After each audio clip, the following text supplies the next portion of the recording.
Welcome to our webinar, Cloud 101 for Busy Business Leaders. Hello, thanks for joining us. My name is Jen Weaver. I'm the Marketing Manager for eSOZO Computer and Network Services.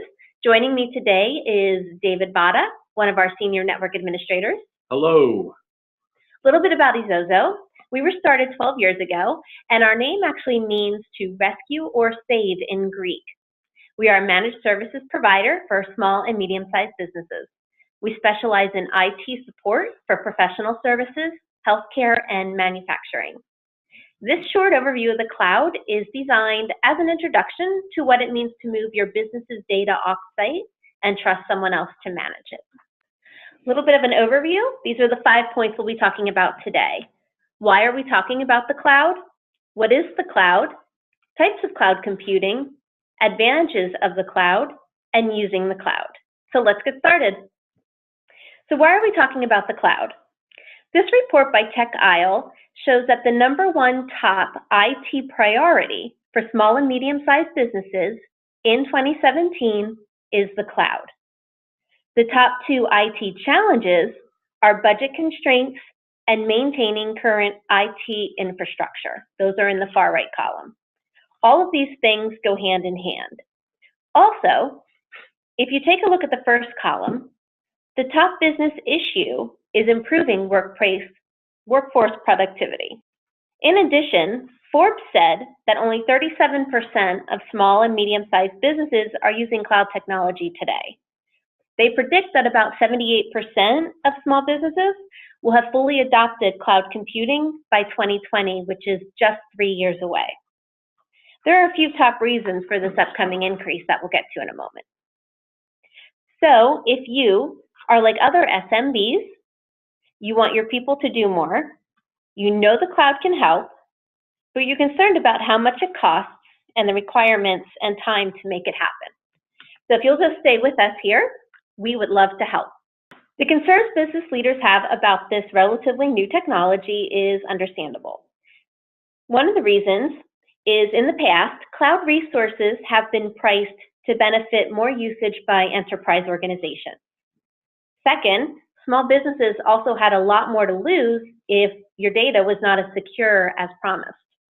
And lastly, many small businesses choose not to use cloud storage due to lack of knowledge and awareness about how it's beneficial or how to implement it properly. But those concerns can be easily resolved.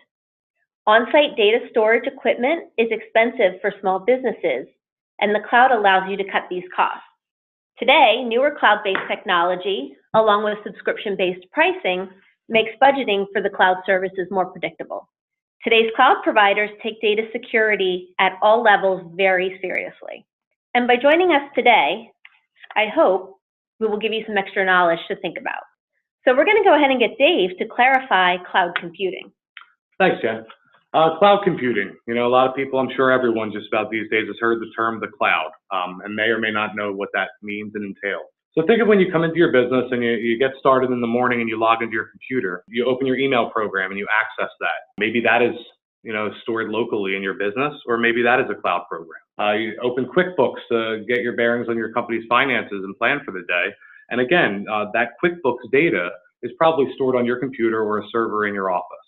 Sending that to the cloud, would be the other way. So think of when you visit websites, when you open your web browser and you log into certain things, whether it be, your doctor's patient portal or your bank, or maybe QuickBooks. Maybe you're running QuickBooks from the cloud already and aren't really aware of that. These things that you log into would be cloud-based programs. So I think really the clarification is where the program is stored. Is it on your computer, or is it stored on someone else's hardware? And you're accessing it via the internet and logging into an account you have. Jen, maybe you can tell us how this would benefit a small business owner operating some services out of the cloud. Yeah, we have lots of benefits. But real quick before we leave the screen, we have a fun tip at the bottom. Back in the day, and Dave, you can tell us if you did this, IT employees would draw clouds on whiteboards to represent parts of the infrastructure within businesses. Yep, absolutely true. So our Visio diagrams, where we're planning out maybe a new network implementation, at the very top of this flow chart would be the cloud icon, and that would signify that that was the internet. Great. Fun tip. All right.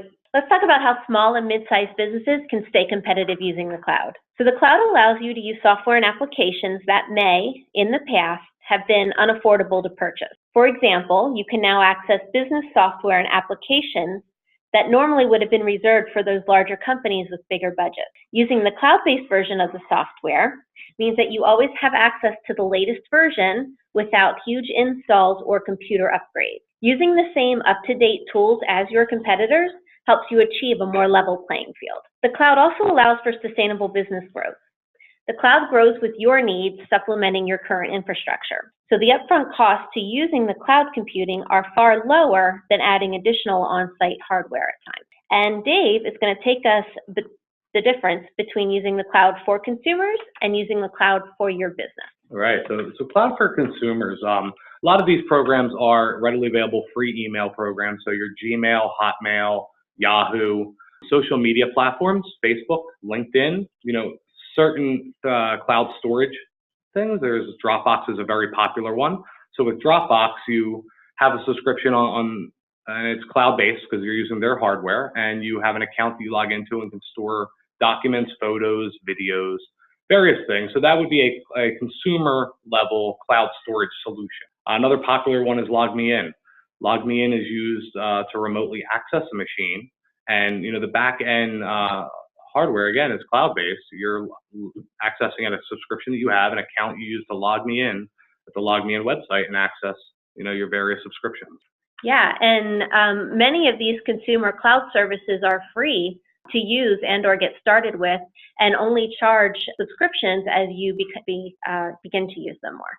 So on the other side, we have enterprise business level cloud services. So these are marketed as a service. So you have software as a service. An example of that would be QuickBooks is a financial application that a lot of business owners are familiar with. And if you were to leverage their online offering, that would be considered a software as a service. So instead of paying X amount of dollars for a QuickBooks license and having the database on your computer, and then have the worries that come along with that, performance and backup. You could elect to use software as a service and have a subscription-based model of QuickBooks where the database is on their server and regularly backed up, and that's monitored and maintained, and you don't have to worry about that. A platform as a service and infrastructure as a service are a little bit larger scale.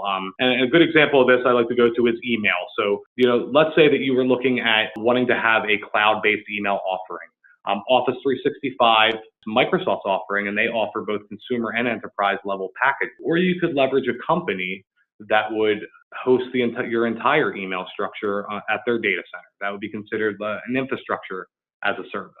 So you're paying a rental fee for all of the hardware without the hardware upfront cost, which can be quite large. You're paying a much lower monthly fee to have that hardware available for your use. Great. So let's take a look at the specific advantages of using cloud computing for your business, now that we know what that means. So Dave, take us through multi-tenancy. What is that? Multi-tenancy is a level of cloud computing. And so to get an idea of what it means is basically you're sharing with other customers, you're sharing a set of resources, a set of hardware and software for a solution. The benefits to that? Yeah. Jen? So what I would hear is that probably some reduced costs. Sure. And only one version of the software would need to be maintained, with the cost being in licenses instead of new software every year. Correct. I mean, the big point there is reduced costs. You have multiple customers that are going to be sharing the same resources, so each customer will get a good discounted breaking cost. Fantastic. Number 2, device and location independence. Device and location independence basically comes down to meaning that you can work from wherever you can access the internet. So what you're using on a day-to-day basis isn't going to be tied to any kind of restriction. So you can use a laptop, a tablet, a smartphone, or a workstation, and as long as it has internet, you'd be able to access your cloud resources. That sounds great, Dave. And in addition, if one of those computers stops working, they can access the data from another device, true? Correct. That's a great benefit. What about reducing capital expenditures? The capital expenditure, I mean, when you're looking to implement some of these newer solutions, and as we all know, technology doesn't stop, it just keeps moving. Along with that comes, moving to new solutions. You're able to not have to worry about spending a large upfront cost for all the hardware. So by leveraging a cloud solution, you are, paying to rent another set of hardware. You don't have to worry about the upfront cost. Fantastic. And we can pay as we go, right? Instead of paying everything in advance? Sure. Yep. It's usually done on a month-to-month basis. Great. Wouldn't it be great if you could predict your IT budget every month? The cloud affords predictable budgeting through subscription-based pricing, and that gives you a little bit more cash flow because you're not saving up for or trying to pay off any recurring big IT bills. Professionally managed, what does that mean? Professionally managed, there's no worrying about licensing or things getting infected with viruses. There's a team of well-capable and certified technicians and engineers behind the product that you are subscribing to. So the things that, updates, virus infections and fear of not having a backup when some data needs to be restored are things that would not need to be worried about. Yeah, all cloud services can be managed remotely. So with the technology available, people like eSOZO can frequently see and solve problems before you're even aware something happened. Using the cloud also means that you are always patched with updates and upgrades. No need to do that manually or have someone come in to do it for you. There's no waiting for lengthy downloads and restarts of your computers while everything is updated. And no one needs to be available to make sure that the updates are happening. It all happens remote. And don't forget about scrambling to reactivate the software you forgot about when the license expired. All of this means that your business has reduced downtime overall. The last one's reliability, Dave. What do we have about that? So the cloud services are going to be backed by multiple redundant sites, which, takes away the reliance on a single source of internet or power. Your resources will be available as long as you have internet from wherever you have internet from. And this is a good tie into, I work with a lot of companies in developing business continuity and disaster recovery plans. These are kind of checked off as, they're going to be there and they're going to be safe when you need them. If your server inside your office crashes, this is one aspect that you're not going to have to worry about being available. Yeah, as a business leader, you have way too many things to worry about, and your IT shouldn't be one of them that keeps you up at night.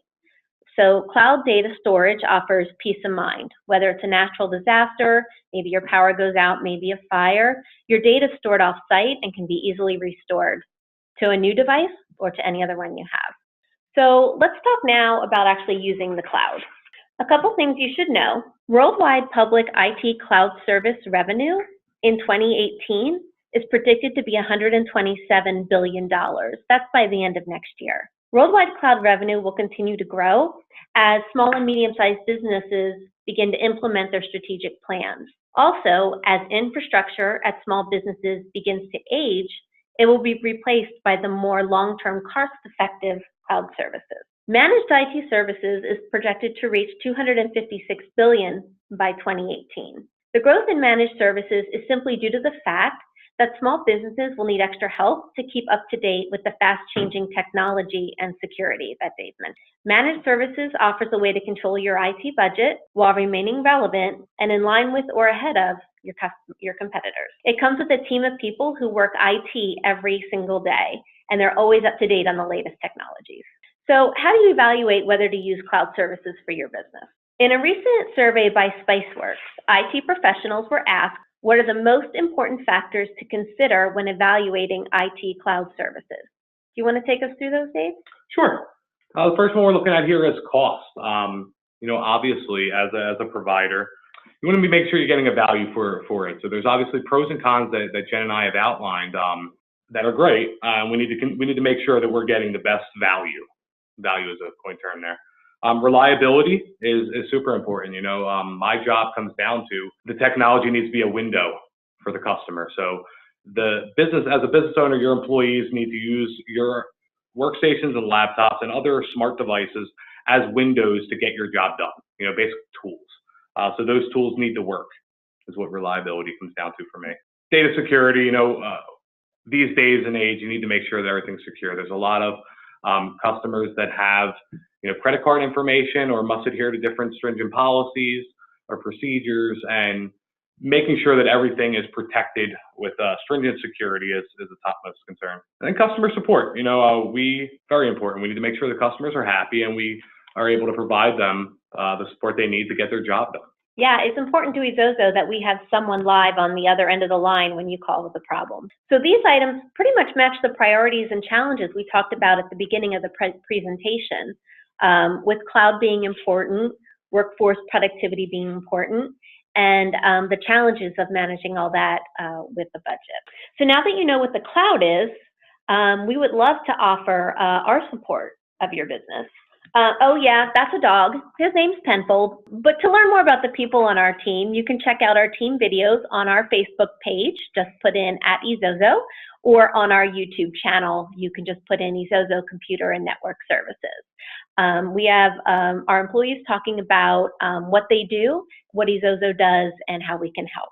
eSOZO would also like to be your cloud supporter. Whether you need to outsource some of the daily tasks that your experienced team is handling, or you need to quickly launch a new project, eSOZO can help fill in the gap. And if you're ready to move to the cloud, need to save resources, and don't know where to start, we can help get you started.